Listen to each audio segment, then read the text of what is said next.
Is there anything like that when it comes to building out the tech that you have to keep an eye? Like we have to keep an eye on the case law to make sure that we're not getting fabricated cases in our pleadings.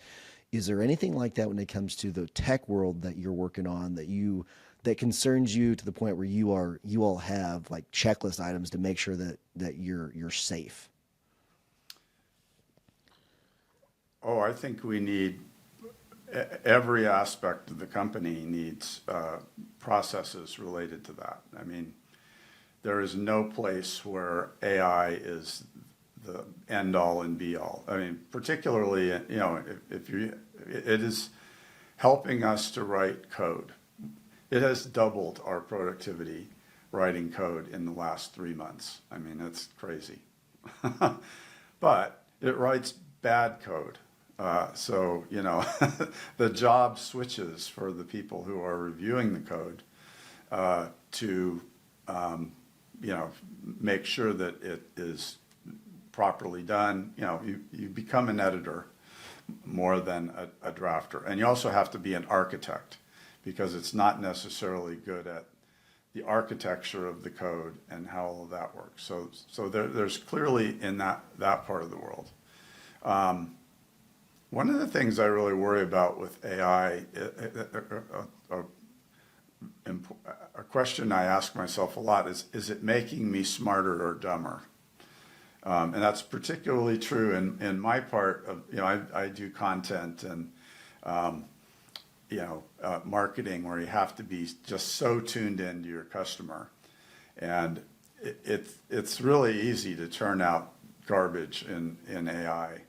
And stuff that's not very creative. So it puts a lot of pressure on you in that part of the world to say, because it's like, okay, you have one good idea.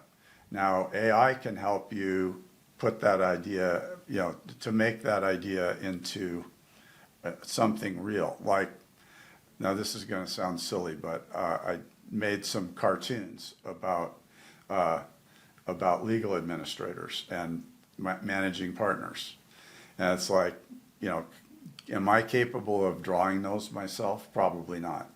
But I had AI draw some, and it's like, they weren't bad, but, I now have to take that and go, because nobody's going to, just have to have that framed by their desk. It's like, yeah. But if we can get it to a little higher level, then it's valuable. So how do you take that content and not just go, oh, that's good enough? How do you take it and help it to elevate yourself in a way? Becca sent me something last night, and I find it very interesting when it comes to content and content creation because there is.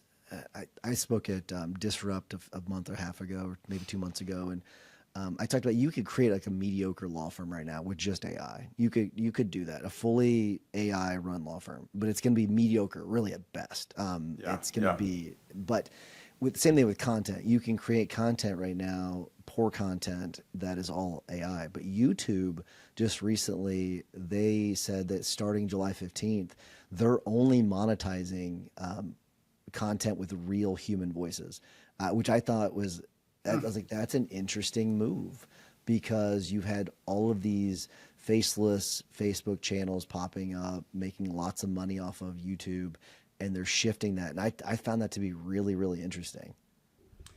Yeah, I think that, there's a lot to be decided on sort of how does the market respond to this absolute deluge of content, right? So, I mean, I'm struggling with it as a human being. It's just like, okay, how do I pick the pieces out of this that actually, give me some value? And then you've got, of course, all of the copyright issues that have to be sorted out and, sort of the legal aspects of it, of what are we going to be able to use? And then how do YouTube is going, hey, I can't pay you X dollars per click for this crap. Right. Well, and it's watering down their brand is what it's doing. I mean, exactly, yeah.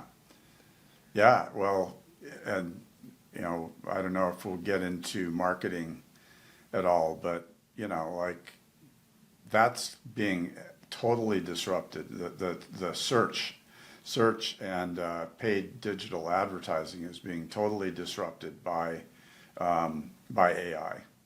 So, you know, any firms out there depending on pay per click, if you can make it pencil at all, are going to have to totally change how they approach that.